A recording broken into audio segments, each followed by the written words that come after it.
We have the 3rd and 4th grade Week 7 EmBe Winter League video. Again, with the warm-up, going right into our platform shoot series. 8 reps each, center, left, and right. Again, just kind of trying to focus on creating some muscle memory in that first part, and then going into the toss and actually applying it. This week with our serve receive, we're working on our seam movements. So kind of working on the balls that go in between two kids. We want to kind of go at an angle and cover both balls. So here we're showing our seam movement towards left back. Again, focusing on moving our feet and creating those angles to pass to target. Here we're just showing going to left front, so kind of covering that short ball. Again, with these movements, whether it's seam movement, inside out movement, lateral, diagonal, really focus on the girls moving their feet, getting to the ball. I think I talked about last week, thinking of serve, receive, defense, different things in 3 parts, and really the most important part being movement. So move to the ball, number 1. Number 2, once your feet are to the ball, we shoot our platform out and make 1 move. And then number 3, talking about that end result and seeing where that pass goes. And the priority should go in that order. So 1, move our feet. 2, worry about our platform. And then 3, worry about the end result. Last one showing here, we just had seam movement to right back. Now we're showing seam movement to right front. So again, just working on all 4 different directions. We've done some stuff going inside and out, like I said. Now we're just trying to cover those different diagonal movements instead of lateral.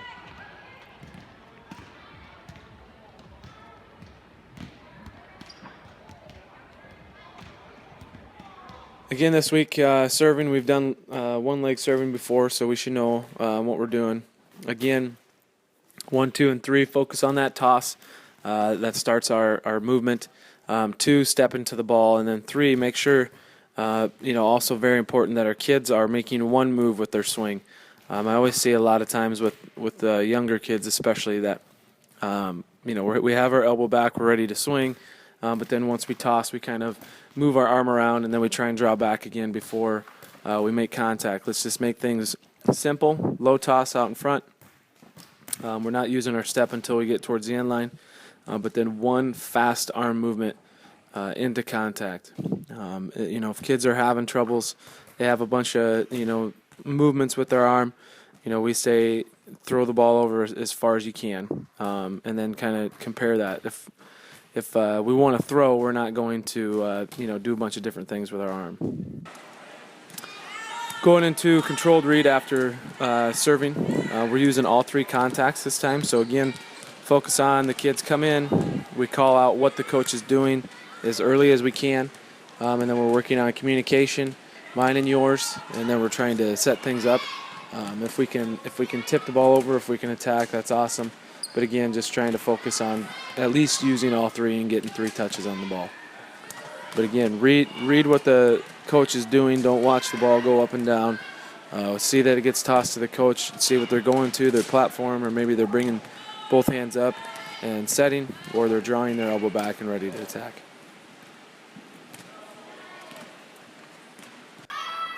Again, after that, going into serve receive, working both angles, left and right. And, again, just kind of focusing on what we kind of talked about with our seam movement, that, we're focusing on 1, 2, and 3.